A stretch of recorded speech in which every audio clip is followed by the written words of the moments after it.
स्वागत है आपका दिव्य हिमाचल टीवी में। मैं हूं दीक्षा शर्मा। शाम के 6 बज चुके हैं और प्रदेश की तमाम खबरों के साथ हम आपके समक्ष आ चुके हैं। कई लेटेस्ट अपडेट्स आज इस बुलेटिन में हम आपके साथ साझा करने वाले हैं। देखिए, विशेष तौर से बड़ी बात सब्सिडी को लेकर करेंगे। एक और सब्सिडी हिमाचल सरकार की ओर से खत्म कर दी गई है। आखिरकार किस वर्ग को अब ये नुकसान हुआ है, बिल्कुल जानकारी बारीकी से हम आपके समक्ष रखेंगे। दूसरी बड़ी बात मुख्यमंत्री की घोषणा को लेकर करेंगे। आज हाईकोर्ट की बार एसोसिएशन के कार्यक्रम में ये गए थे, वहां इनकी ओर से एक बड़ी घोषणा की गई है डॉक्टर्स की भर्ती को लेकर। इसके अलावा मामला अगले कल की कैबिनेट बैठक में भी जाएगा और क्या कुछ निर्णय इस पर आएगा, बिल्कुल यानी कि संभावना किस तरह की बनी है, किस प्रकार की ये भर्ती होने जा रही है डॉक्टर्स की, ये पूरी जानकारी हम आपको देंगे। कैबिनेट में और कौन कौन से एजेंडास लगेंगे, अगर भर्तियों से संबंधित बात भी करें तो एक पोस्ट कोड को लेकर भी यहाँ मामला रखा जाएगा कार्मिक विभाग की ओर से। ये कौन सा पोस्ट कोड है, ये भी जानकारी इसी बुलेटिन में हम आपके साथ साझा करने वाले हैं। इसके अलावा जो कुछ एक घटनाएं पेश आई हैं मस्जिद मामले को लेकर, इससे संबंधित जानकारी भी हम आपके लिए लाए हैं। लेकिन शुरुआत मौसम से करना चाहेंगे क्योंकि मॉनसून अब जल्दी ही विदाई लेने वाला है। माना जा रहा है 24 सितंबर के बाद मॉनसून विदाई ले लेगा और तब तक भी मौसम साफ ही बना रहेगा। कुछ एक क्षेत्रों में हल्की बूंदाबांदी जरूर हो सकती है, लेकिन फिर मॉनसून का प्रभाव उसके बाद खत्म होगा। देखिए, स्टेट सीआईडी की एएनटीएफ की टीम ने एक गुप्त सूचना के तहत कार्रवाई की है। यहाँ चिट्टा तस्कर को पकड़ा है और ये जो डीलर था जम्मू कश्मीर से संबंधित बताया जा रहा है, कुपवाड़ा का मूल रूप से रहने वाला था। रोडू में किसी दूसरे तस्कर को बेचने के लिए चिट्टा लाया जा रहा था इसकी ओर से, और तकरीबन इससे 468 ग्राम चिट्टा पकड़ा गया है। 468 ग्राम चिट्टे की खेप इससे बरामद की गई है। ये काफ़ी बड़ा तस्कर बताया जा रहा है और रोडू में जिस तस्कर को ये खेप देने वाला था उसके भी अब बैकवर्ड लिंक्स खंगाले जा रहे हैं। दरअसल ये एएनटीएफ और शिमला पुलिस की टीम ने मिलकर कामयाबी हासिल की है इस तस्कर को पकड़ के। इतने बड़े बड़े डीलर्स हैं और देखिए बाहरी राज्यों से यहाँ पर चिट्टे की सप्लाई करने के लिए पहुँच रहे हैं। अब बाकी का इसमें जो मामला है उस पर भी जांच हो रही है, यानी कि बैकवर्ड लिंक्स भी खंगाले जा रहे हैं और यहाँ एनडीपीएस एक्ट के तहत मामला दर्ज कर लिया गया है। बाकी पूछताछ इससे हो रही है कि कहाँ से ये चिट्टा लेकर आया था, इससे पहले कितनी बार सप्लाई कर चुका है, किस किस को सप्लाई कर चुका है। रोडू में जो बड़ा सरगना है चिट्टा तस्करी का, उससे संबंधित और भी लोगों की जानकारी यहाँ सामने आ सकती है। ये किसे सप्लाई करते थे, कैसे पूरी डील करते थे, और इस पर एसपी संजीव गांधी की ओर से भी यही जानकारी दी गई है कि फिलहाल एनडीपीएस एक्ट के तहत मामला दर्ज हो चुका है। जितने भी चिट्टा तस्करी से जुड़े बड़े सरगना हैं उन्हें पकड़ने का काम यहाँ पुलिस की ओर से हो रहा है और ये स्टेट सीआईडी की एएनटीएफ की मदद से यहाँ पर संभव हो पाया है, ये भी हम जरूर कहना चाहेंगे।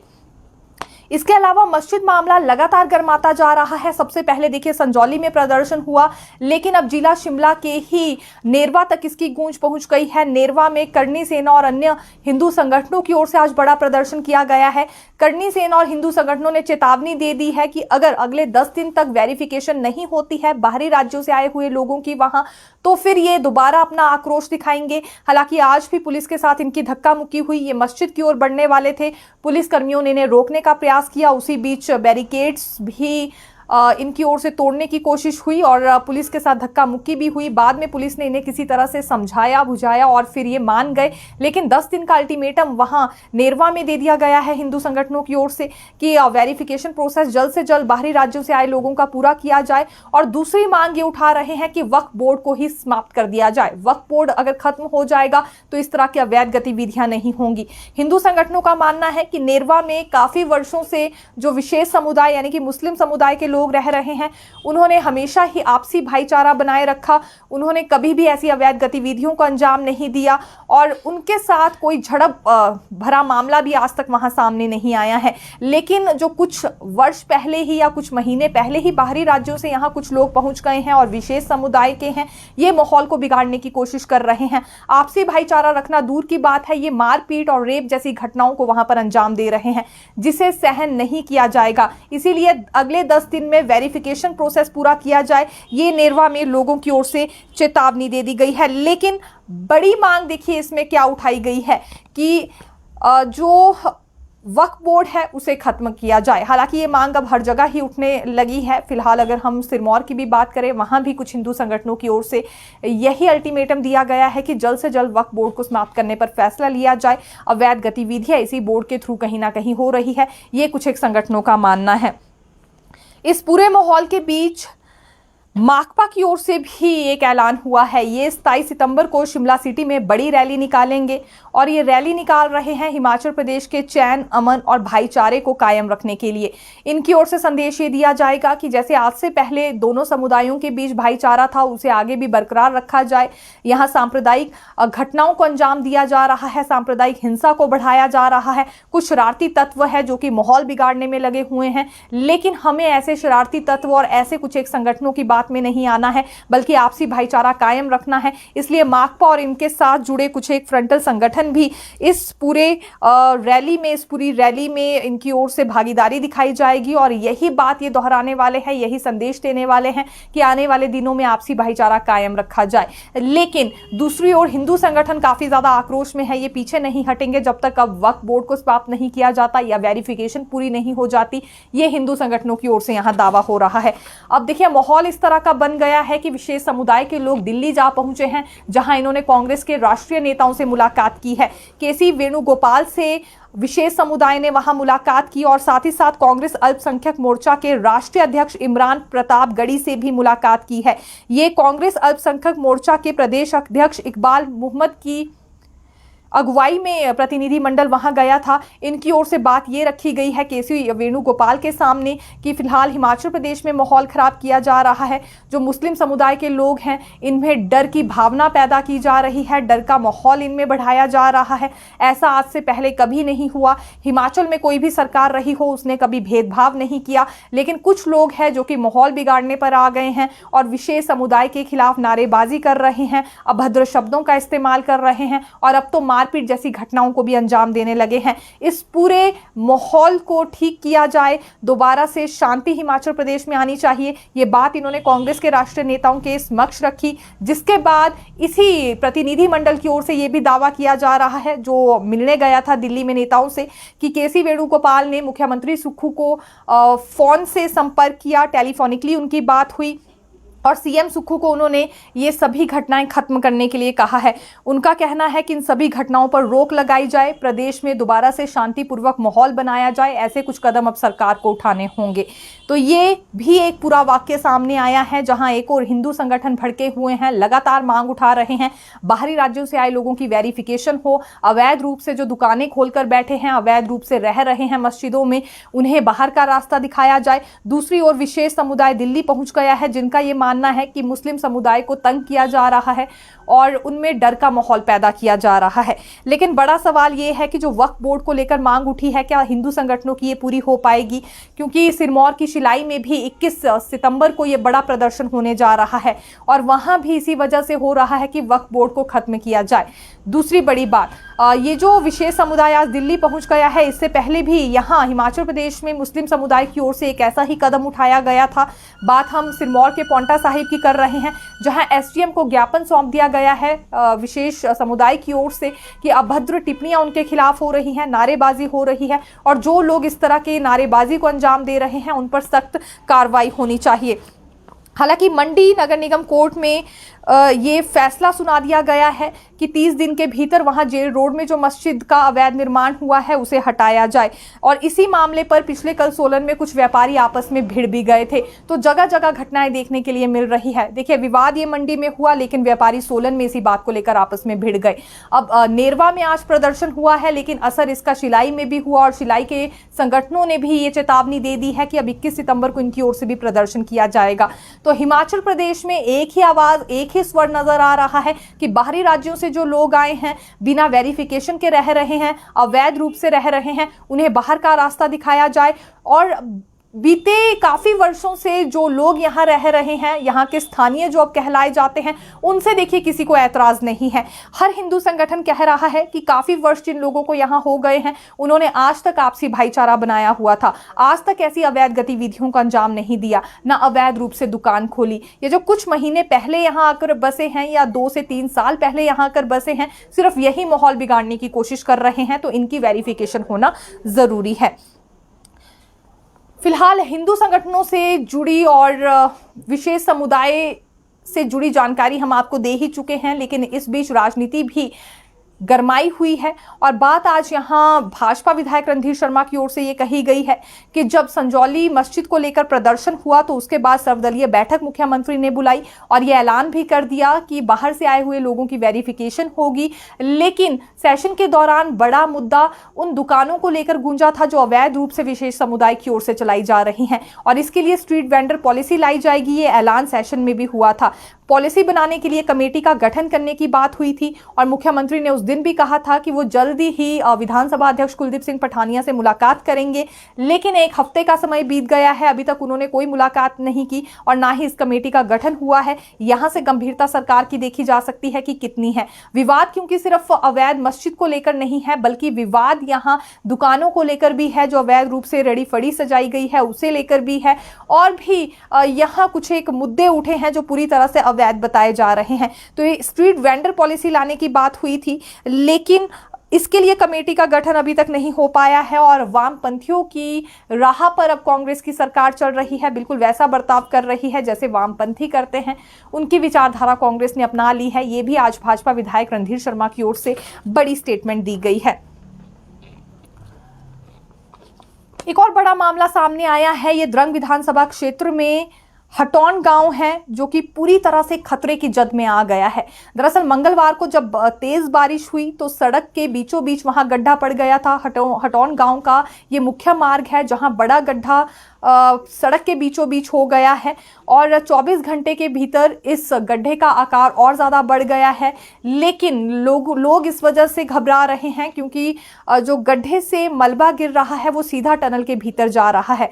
अभी हाल ही में वहां टनल का निर्माण शुरू किया गया था, लेकिन 3 महीने से ये टनल का निर्माण भी बंद है क्योंकि स्थानीय लोगों की ओर से दावा हो रहा है कि जिन ठेकेदारों को ये जिम्मा सौंपा गया है या जिस कंपनी को जिम्मा सौंपा गया है उसे सरकार की ओर से अदायगी नहीं की गई है। इस वजह से 3 महीने से टनल का निर्माण भी नहीं हो पाया है और जो पहाड़ हैं वो पूरी तरह से खोखले हो गए हैं क्योंकि बार बार टनल निर्माण के लिए वहां ब्लास्टिंग होती रही और पहाड़ी के ठीक नीचे ये हटौन गांव बसा हुआ है जो कि खतरे की जद में आ गया है। अब देखिए, मुख्य मार्ग में बड़ा गड्ढा पड़ जाना, फिर वहां से मलबा टनल के भीतर आना और वैसे ही पहले से ही ये पहाड़ काफी कमजोर स्थिति में बताया जा रहा है।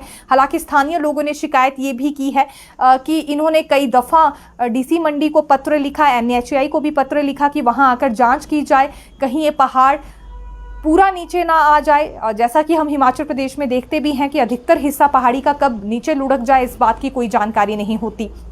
तो इसी वजह से जांच करने की मांग उठा रहे थे, लेकिन ऐसा नहीं हुआ और इसका असर देखने के लिए ये मिल रहा है कि उसी पहाड़ी पर बनी सड़क में बड़ा गड्ढा हो गया है और ठीक उसके नीचे गांव बसा हुआ है। हालात ये है कि 8 मकान लोगों ने अपने खाली कर दिए हैं, ये किराए के घर में शिफ्ट हो गए हैं।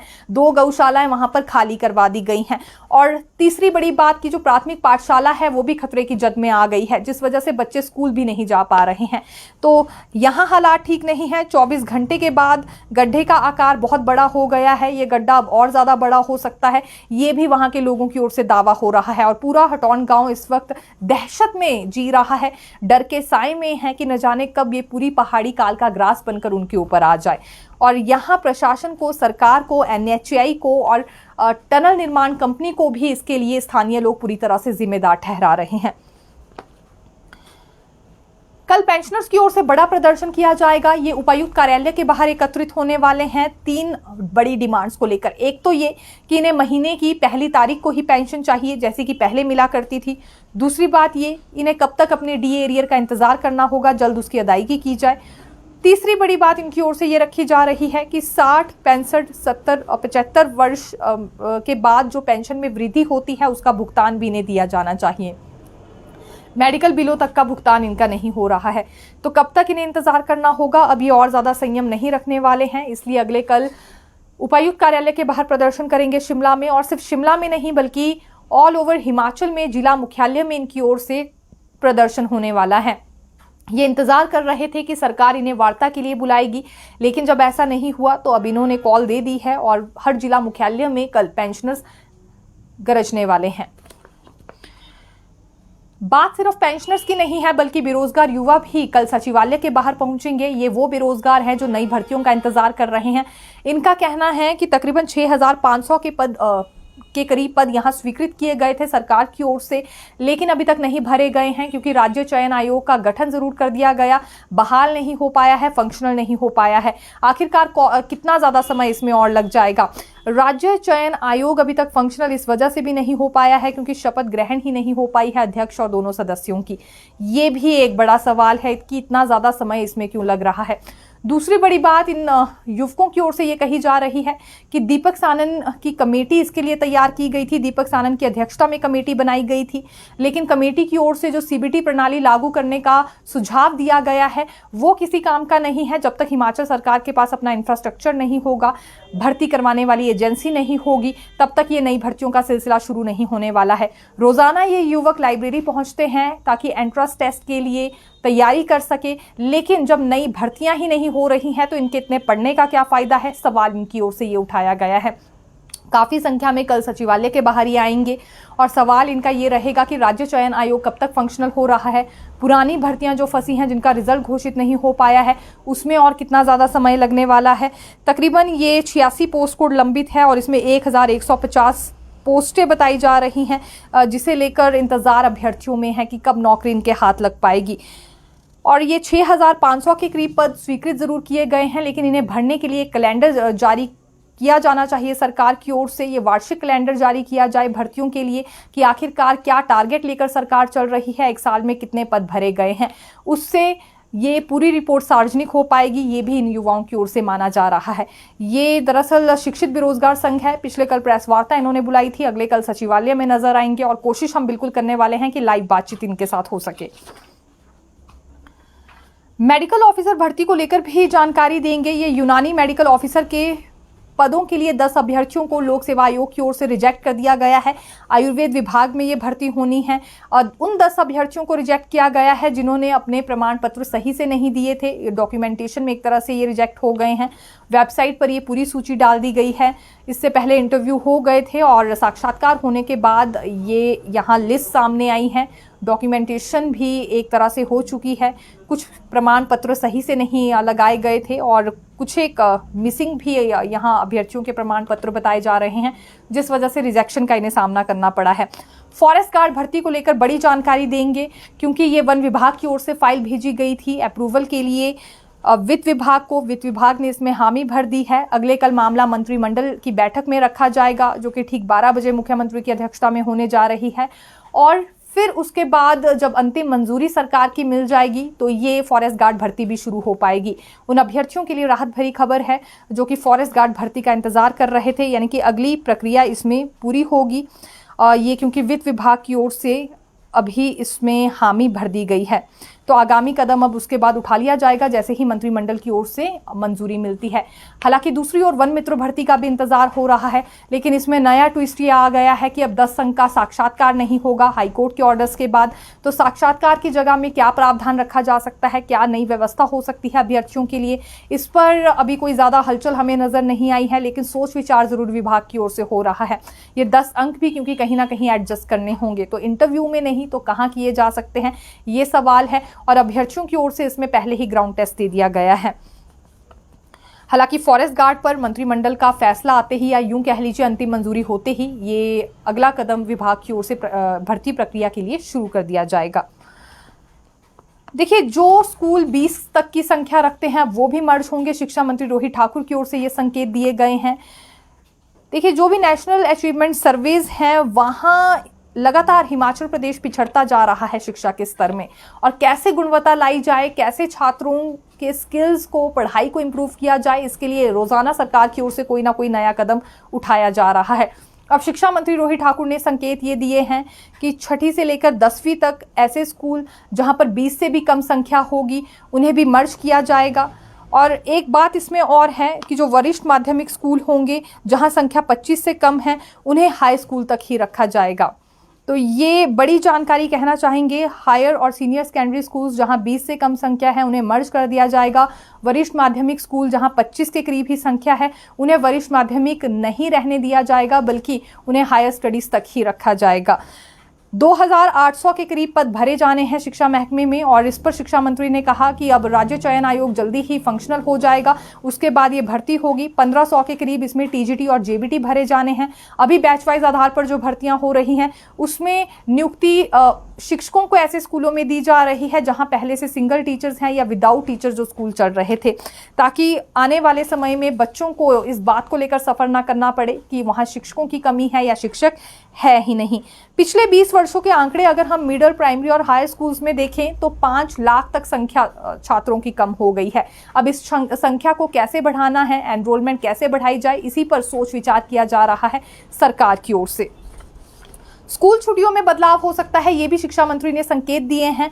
हर मॉनसून के दौरान ये मुद्दा गूंजता है शिक्षकों की ओर से भी, अभिभावकों की ओर से भी, कि छुट्टियों का शेड्यूल बदला जाना चाहिए। जो नया सत्र शुरू होने जा रहा है अब इसमें 1 जुलाई से छुट्टियों का प्रावधान किया जा सकता है। इस पर सरकार सोच विचार कर रही है, ये शिक्षा मंत्री ने कहा। दूसरी बात इन्होंने ये कही कि खेल प्रतियोगिताओं को भी रोकना ना पड़े बीच में, अब इस तरह की व्यवस्था आने वाले समय में की जाएगी। हालांकि कैबिनेट में भी ये चर्चा बिल्कुल होने वाली है, बात चाहे हम छुट्टियों को लेकर करें।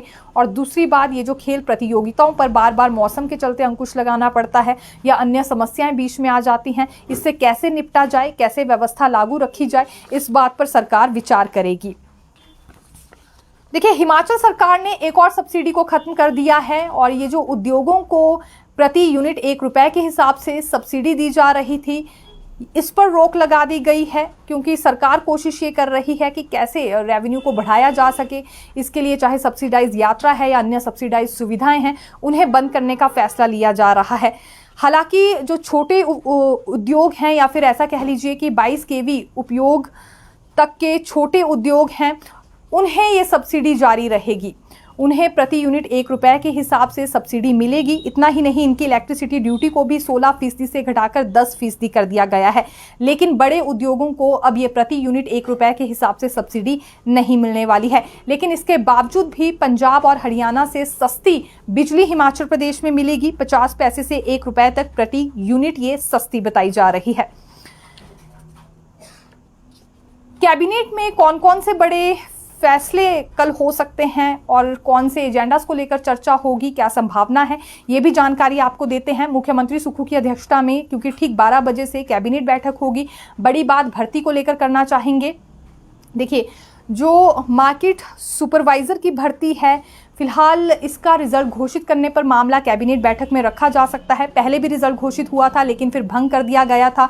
टोटल इसमें 12 पोस्ट हैं, और एक पोस्ट को छोड़कर 11 पोस्ट पर रिजल्ट घोषित करने का फैसला अगले कल सामने आ सकता है। दूसरी जानकारी, SCRT में और क्या सुधार लाए जा सकते हैं, इसके लिए भी शिक्षा विभाग की ओर से प्रस्ताव तैयार किया गया है, जो कि अगले कल की कैबिनेट बैठक में रखा जाएगा। स्वास्थ्य विभाग में सुविधाएं और बढ़ाई जा सके, सुविधाओं को सुनिश्चित करने के लिए डॉक्टर्स की भर्ती होगी। 150 के करीब डॉक्टर्स की भर्ती होने जा रही है, लेकिन आउटसोर्स आधार पर। फिलहाल ये मामला अभी वित्त विभाग के पास ही है, यानी कि फाइल वित्त विभाग में पड़ी है, लेकिन अगले कल कैबिनेट में ये भी मामला जाने वाला है। तो फिलहाल आउटसोर्स पर अब 150 के करीब डॉक्टर्स की भर्ती होने जा रही है। लाजमी सी बात है, रिएक्शन इस पर जरूर कुछ ना कुछ आएगा, क्योंकि आउटसोर्स आधार पर डॉक्टर की भर्ती पहले ऐसा नहीं हुआ। आज मुख्यमंत्री सुक्खू की ओर से एक और बड़ी अनाउंसमेंट की गई है।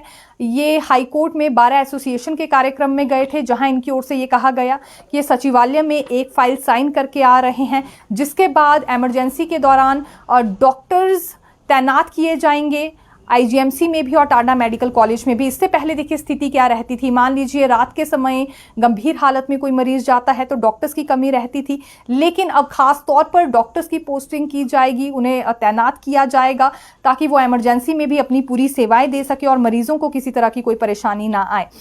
ये फिलहाल डिपार्टमेंट ऑफ इमरजेंसी मेडिसिन के लिए बड़ा फैसला लिया गया है। डिपार्टमेंट ऑफ इमरजेंसी मेडिसिन में तैनाती डॉक्टर्स की जाएगी और काफ़ी संख्या में की जाएगी, जिसके बाद कई समस्याओं से मरीजों को रूबरू नहीं होना पड़ेगा। और ऐसी फाइल में ये साइन करके आए हैं। ये एक कार्यक्रम के दौरान इन्होंने बड़ी बात कही। लेकिन दूसरी बड़ी जानकारी ये भी है कि अगले कल की कैबिनेट में डॉक्टर्स की भर्ती से जुड़ा मामला भी जाएगा और 150 के करीब डॉक्टर्स की भर्ती हो सकती है, लेकिन आउटसोर्स आधार पर। रिएक्शन जो भी होगा वो भी हम आपके सामने लेकर आएंगे। फिलहाल आम लोग इसे किस तरह से देखते हैं, और मार्केट सुपरवाइजर भर्ती को लेकर तो जानकारी दे ही चुके हैं। इनके रिजल्ट घोषित करने का मामला अगले कल कैबिनेट में रखा जाएगा। कार्मिक विभाग की ओर से अनुमति लेने के लिए ये केस आगे भेजा गया है। हालांकि एक बार पहले रिजल्ट आ गया था, लेकिन इसमें फिर एक कल्प्रिट पाया गया था जो कि उमा आज़ाद का बेटा है, नितिन आज़ाद, जिस वजह से मामला बिगड़ गया था। बाकी की 11 पोस्ट पर अब रिजल्ट घोषित किया जा सके, इस पर चर्चा होगी और राहत भरा फैसला भी अभ्यर्थियों के लिए निकलकर सामने आ सकता है। देखिए, राहुल गांधी की पुलिस कंप्लेंट की गई है। ये पूरा मामला क्या है आपको पढ़ के सुनाते हैं। भाजपा के राष्ट्रीय अध्यक्ष जगत प्रकाश नड्डा ने कांग्रेस के राष्ट्रीय अध्यक्ष खड़गे को कांग्रेस के राष्ट्रीय नेता राहुल गांधी को लेकर एक पत्र लिखा है, और इसी बारे में भाजपा के अनुसूचित जाति मोर्चा के प्रदेश अध्यक्ष राकेश डोगरा ने छोटा शिमला थाने में राहुल गांधी के खिलाफ एफआईआर दर्ज करने का निवेदन पत्र दिया। भाजपा ने कहा है कि राहुल गांधी के खिलाफ भारतीय न्याय संहिता की धारा 356, 352 और 152 में केस दर्ज किया जाए। भाजपा ने यह फैसला लिया है कि प्रदेश के सभी 12 जिलों में पुलिस को यह कंप्लेंट दी जाएगी। राहुल गांधी से जुड़ा मामला थमने का नाम नहीं ले रहा है। इनकी ओर से एक स्टेटमेंट दी गई थी, जिसके बाद भाजपा के एक बड़े नेता ने कहा कि जो गुरवतपंत सिंह पन्नू हैं ये उनकी तरह बातें कर रहे हैं। हालांकि कांग्रेस की ओर से विरोध प्रदर्शन किए गए हैं राहुल गांधी के फेवर में, लेकिन भाजपाई अब यहां पुलिस कंप्लेंट करने पर आ गए हैं। तो फिलहाल के लिए यही जानकारी। फिर मिलेंगे नई खबर के साथ। देखते रहिए दिव्य हिमाचल टीवी। धन्यवाद।